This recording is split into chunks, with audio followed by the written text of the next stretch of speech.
Oh, he believes a lot of wild things. One of them is transgender surgery for people who are under 13. So for those out there who are wondering, aren't there something else you could be doing or doesn't seem to impact you in your life? This is what it means to show empathy. This is what it means to be welcoming. He changed the Minnesota state flag to make it look like the Somali flag. You haven't seen that? But our current flag is problematic. I think we all know that. We've evolved into a more diverse state, and I think it's more reflective. When Joe Rogan starts talking about a public figure, people tend to listen. But when he begins questioning that figure's credibility, the conversation can quickly turn into a full-blown internet storm. That's exactly what happened when Rogan recently discussed Tim Walz during one of his widely watched podcast episodes. What began as a casual exchange evolved into a deeper conversation about leadership, public perception, and the fine line between political messaging and reality. Rogan, known for his unfiltered and often skeptical approach, didn't present a formal investigation or claim to break any major scandal. Instead, he did what he usually does. He asked questions, highlighted inconsistencies, and allowed his audience to draw their own conclusions. But in today's fast-moving digital world, even that can feel like an exposé when clips are shared, edited, and amplified across social media platforms. Think about Walz's descriptions of his military career, because there's some issues there that people have. I don't know if he flat out ever said that he served in Afghanistan, but he certainly didn't dissuade people from saying that he was when they were saying he didn't correct them. Right. There was things he did. At the center of this viral moment is Tim Walz, a politician who has served as the governor of Minnesota since 2019 and previously spent years in public service, including time in the Army National Guard. Walz has built his political identity around progressive policies, focusing on education reform, healthcare expansion, and social equity. Supporters view him as a practical leader trying to adapt to a changing and diverse society, while critics argue that some of his positions lean too heavily into political messaging rather than measurable outcomes. This divide is not unusual in modern politics, but Rogan's commentary added fuel to the fire by framing certain moments and statements in a way that sparked curiosity, and in some cases, skepticism among viewers. Tim Walz, if that guy got into power, like if Kamala died and Tim Walz, Tampon Tim, was our president, you know how crazy this country would be? That weirdo who puts tampons in the boys' room. And what about our joy? Like, he's a complete pathological liar. Like a complete liar. Lied about being in Tiananmen Square, lied about being a fucking head coach of a... During the podcast discussion, Rogan and his guests touched on a variety of topics connected to Walz, including his public statements, policy positions, and how he presents himself as a leader. One recurring theme was the gap that can sometimes exist between how politicians describe their achievements and how those achievements are perceived by the public. Rogan's style isn't to present detailed policy breakdowns or official reports. Instead, he focuses on tone, delivery, and whether something feels authentic. That approach resonated with many viewers, especially those who already question mainstream political narratives. However, it's important to note that much of what was discussed falls into the category of opinion and interpretation rather than verified factual claims. No confirmed evidence of wrongdoing emerged from the conversation, only a series of observations that gained traction because of Rogan's massive audience. I don't know. Tim Walz is out there talking again. You say he could fight any Trump supporter? Yeah, he says he'd kick their ass, and they're scared of him because he could fix a truck. Like they're threatened by his masculinity. I know how to fix a truck. That's what he said. I'm like, do you? I bet you don't. The lady doth protest too much. I bet you don't. I fear. I bet if I bring a broken truck to you and a bag of tools, that was kind of the redress, right? That was the attempt. It was like, we're gonna the symbol of masculinity on the left is going to be. One area that often comes up in discussions about Walz is his military background. Having served for over 2 decades in the Army National Guard, Walz's service record is well documented. However, like many public figures with military experience, details about timing, deployment, and how that service is described have occasionally been debated in political circles. Critics sometimes question whether certain aspects are emphasized in ways that benefit a political narrative, while supporters argue that such critiques are exaggerated or taken out of context. Rogan's discussion briefly touched on this broader theme, not as a definitive claim, but as part of a larger conversation about how public figures manage their image.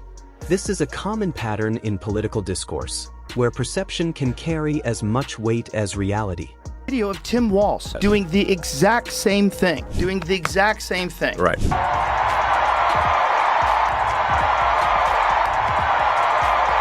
Exact same thing, and Yes. he said, of course, it's a Nazi salute. He said that. Right. We spent 3 days debating, having them trying to debate that President Musk gave a Nazi salute. Of course he did. But that is a distraction. This is how crazy things have gotten. Like, Another topic that has generated attention is Minnesota's state flag redesign effort, which Walz has supported as part of a broader push to reflect the state's evolving identity. Supporters see this as a step toward inclusivity and modernization, while critics view it as symbolic politics that distracts from more pressing issues. When Rogan referenced this kind of decision-making, it was less about the policy itself and more about what it represents. A style of leadership that some people find relatable and others find questionable. This contrast is at the heart of why the conversation gained so much traction. It wasn't just about one policy or one statement. It was about the overall impression a leader leaves on the public. Interviews and there's no pushback. There's no like, Right. excuse me, I didn't go to Iraq, right? Exactly.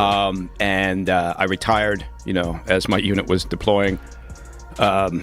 And so we retired Yeah. a couple months before. a couple you months deployed, before, right?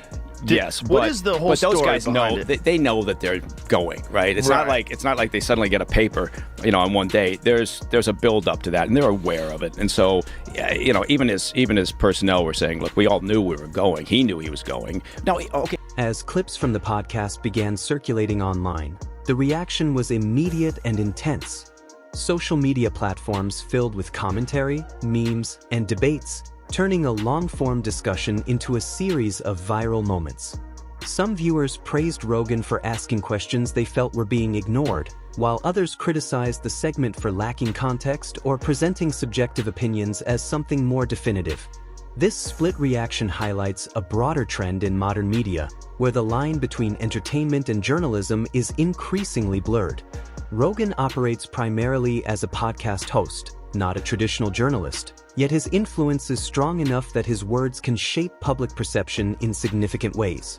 So 100% right with Tim Walz. I know I'm doing something right when the Fox News crowd is all pitching at me like crazy. Like, I'm loving it. That guy was almost the vice president of the United States. Elon Musk was crying last week. Tim is being mean to me, yeah. I'm sure you've seen that thing where it shows Obama saying, I need a vice president that's dumber than me. He may or may not have cognitive decline problems at his age, but at her age, she's just dumb. Biden and I think Biden I was saying that I on need a your vice. The situation also reflects the current political environment, where figures like Tim Walz are constantly navigating both traditional media scrutiny and the unpredictable nature of online discourse.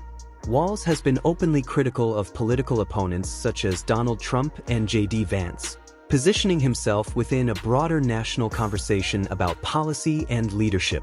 In this context, any viral moment, especially one amplified by a platform as large as Rogan's, can quickly become part of a larger narrative, regardless of its original intent. Seen this video? I haven't said, please play it. It's probably a real person. It might not be Tim Walz. Trump is AI generated. No, he slaps his.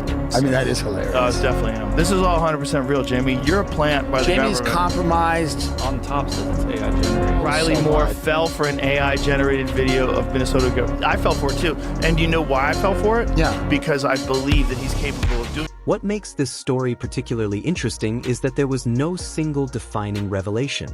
There were no leaked documents, no hidden recordings, and no confirmed scandal. Instead, the entire situation was driven by perception, how statements were interpreted, how moments were framed, and how audiences reacted.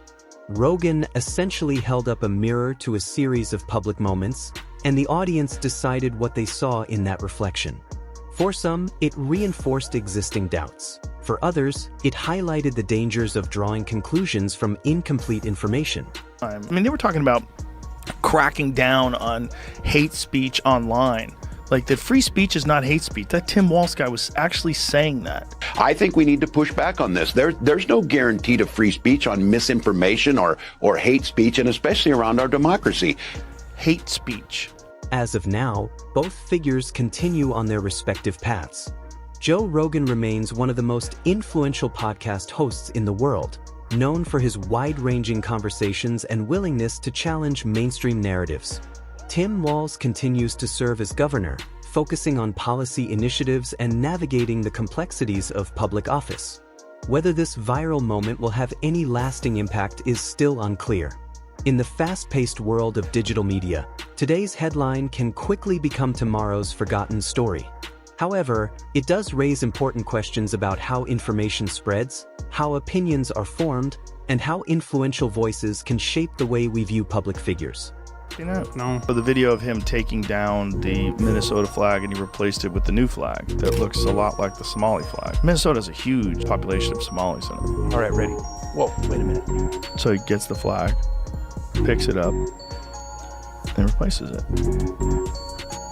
There, that's better. Yes, Why is that better? In the end, this wasn't a traditional expose. It was something more reflective of the times we live in. A conversation amplified by millions, turning into a narrative that people either accept, question, or reject entirely. And perhaps that's the real takeaway here. In an era where anyone with a platform can influence public opinion, the responsibility doesn't just lie with those who speak, but also with those who listen.